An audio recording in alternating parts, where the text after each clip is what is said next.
এই হরিণের কথা মূসা আলাইহিস সালামের স্মরণ হলো। মূসা আলাইহিস সালাম বললেন, ও মালিক, আপনার এক মাখলুক আমাকে বলেছে আপনি কতদিন পরে এই জমিনে বৃষ্টি দিবেন আর কতদিন পরে এই জমিনের ভিতরে ঘাস দিবেন। এই ঘাসগুলা আপনার অমুক প্রাণী, আপনার অমুক মাখলুক খাবে, এগুলা খেয়ে তার প্রাণ বাঁচাইবে। এই কথা বলার পরে হযরতে মূসা আলাইহিস সালামের জবাবে আল্লাহ তাআলা বললেন, হে মূসা, তুমি হরিণকে বলে দিও এখন থেকে নিয়ে 500 বছর পরে আমি বৃষ্টি দেব। বলেন 50,000 বছর পরে বৃষ্টি দেব। 500 বছর পরে যেহেতু বৃষ্টি দিবে। কথাটা শোনার পরে হযরতে মূসা আলাইহিস সালাম বেশি একটা খুশি হইতে পারেন নাই, কারণ 500 বছর পরে বৃষ্টি দিবে, এরপরে ঘাস, এতদিন হরিণের অবস্থা কি হবে। হযরতে মূসা আলাইহিস সালাম আবার পথ দিয়ে আসতেছে, আল্লাহর মাখলুক হরিণ বলতেছে, ও আল্লাহর পয়গম্বর, আমি যে আপনাকে একটা কথা বলেছিলাম তার জবাব কি? হযরতে মূসা আলাইহিস সালাম কোনো কথা বলে না। দুইবার বললেন, কোনো কথা বলে না। আর তৃতীয়বার বলতেছে, হে আল্লাহর পয়গম্বর, আল্লাহ তাআলা কি বলেছে দেরি না করে আপনি তাড়াতাড়ি করে বলেন। হযরতে মূসা আলাইহিস সালাম বলতেছেন, শোনো, এখন থেকে নিয়ে 500 বছর পরে আল্লাহ তাআলা এই জমিনে আসমান থেকে বৃষ্টি বর্ষণ করবেন। যেই মাত্র এই কথাটা বলেছে, হরিণের কানে এই কথাগুলা ঢুকেছে, ঢুকার সাথে সাথেই হরিণ বলতেছে আলহামদুলিল্লাহ।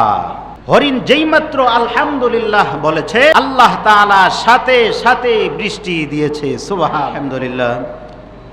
আল্লাহ পাক রব্বুল আলামিনের দরবারে লাখ কোটি শুকর যে আল্লাহ রব্বুল আলামিন আমাদেরকে আল্লাহ তাআলার ঘরে নিয়ে এসেছেন। এই জন্য সেই মনিবের দরবারে কালিমাতুর শুকর আদায় করি, আলহামদুলিল্লাহ। আল্লাহ পাক রব্বুল আলামিন কুরআনুল কারীমের ভিতরে বলেন, ওয়া ইন তাউদ্দু নি'মাতাল্লাহি লা তুহসুহা। বান্দাদেরকে উদ্দেশ্য করে আল্লাহ তাআলা বলেছেন, যদি আমার নিয়ামতের প্রশংসা তোমরা যদি আদায় করতে চাও, কখনো গণনা করে কখনো হিসাব করে এগুলা শেষ করতে তোমরা পারবা না। জীবন চলে যাবে, হায়াত শেষ হয়ে যাবে, এরপরেও মালিকের প্রশংসা শেষ হবে না। তো এই জন্য যতদিন আল্লাহ পাক রব্বুল আলামিন আমাদেরকে হায়াত দান করবেন, ততক্ষণ পর্যন্ত আমার শরীরের মধ্যে রক্ত চলাচল করবে, আমার দেহে প্রাণ থাকবে, ততক্ষণ পর্যন্ত আমি বান্দা যে অবস্থায় থাকি না কেন, সদা সর্বদাই সহজ ভাষায় যেটা আমি বলতেছি সেটা হলো, আপনার মুখ দিয়ে আপনার জবান থেকে আলহামদুলিল্লাহ যদি নাও বলতে মনে চায়, জোর করে হলেও বলতে হবে, জবরদস্তি করা হলেও ভিতর থেকে বাইর করতে হবে। কারণ সর্ব অবস্থায় আল্লাহ তাআলার উপর রাজি আর খুশি থাকতে হবে, এটার ফয়সালা হলো আল্লাহ। ভালো অবস্থানে থাকলে আল্লাহর উপর রাজি, মন্দ অবস্থানে থাকলে আল্লাহ পাকের উপর রাজি হব না, এই বিধান আসমানের মালিক আল্লাহ তাআলা দেয় নাই। যে অবস্থায় থাকো ওই অবস্থার মধ্য দিয়ে এই মালিকের প্রশংসা, আল্লাহ তাআলার উপর রাজি আর খুশি থাকতে হবে, এটাই আল্লাহ তাআলা চায়।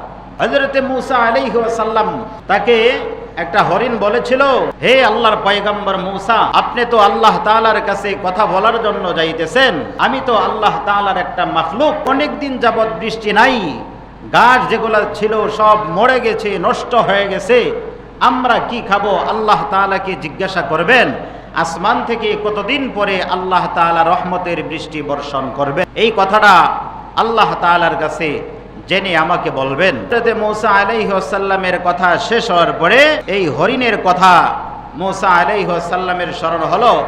মূসা আলাইহিস সালাম বললেন, ও মালিক, আপনার এক মাখলুক আমাকে বলেছে আপনি কতদিন পরে এই জমিনে বৃষ্টি দিবেন আর কতদিন পরে এই জমিনের ভিতরে ঘাস দিবেন। এই ঘাসগুলা আপনার অমুক প্রাণী, আপনার অমুক মাখলুক খাবে, এগুলা খেয়ে তার প্রাণ বাঁচাইবে। এই কথা বলার পরে হযরতে মূসা আলাইহিস সালামের জবাবে আল্লাহ তাআলা বললেন, হে মূসা, তুমি হরিণকে বলে দিও এখন থেকে নিয়ে 500 বছর পরে আমি বৃষ্টি দেব। কেহ বলেন 50,000 বছর পরে বৃষ্টি দেব। 500 বছর পরে যেহেতু বৃষ্টি দিবে।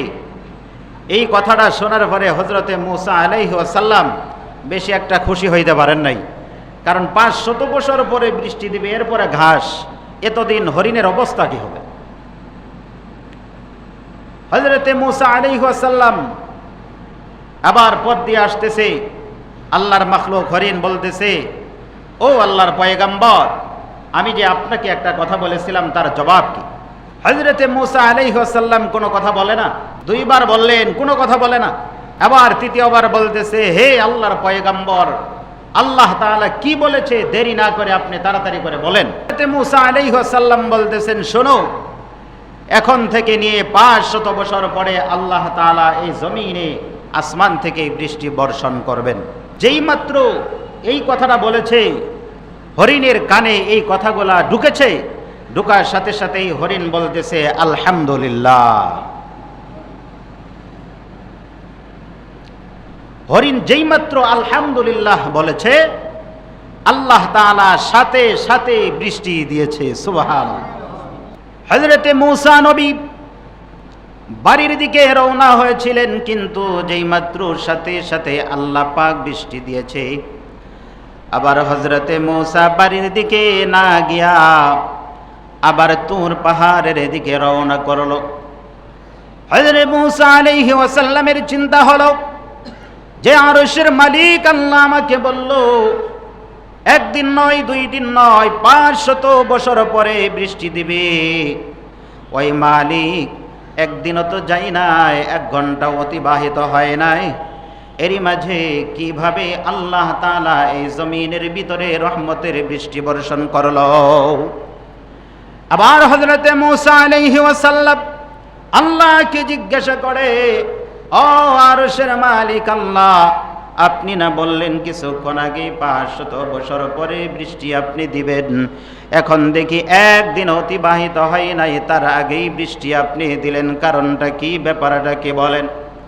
আমার আল্লাহ পাক রব্বুল আলামিন ডাক দেয়া বলে, ও মূসা, আমি আল্লাহ পাক রব্বুল আলামিন একদিন নয়, 2 দিন নয়, 500 বছর পরে বৃষ্টি দিব। এই কথা শোনার পরেও আমার মাখলুক না শুকরিয়া করে নাই, আমি আল্লাহ পাকের উপর সন্তুষ্ট হয়ে গেছে এবং কি আমি আল্লাহ তাআলার প্রশংসা করেছে, আলহামদুলিল্লাহ বলেছে।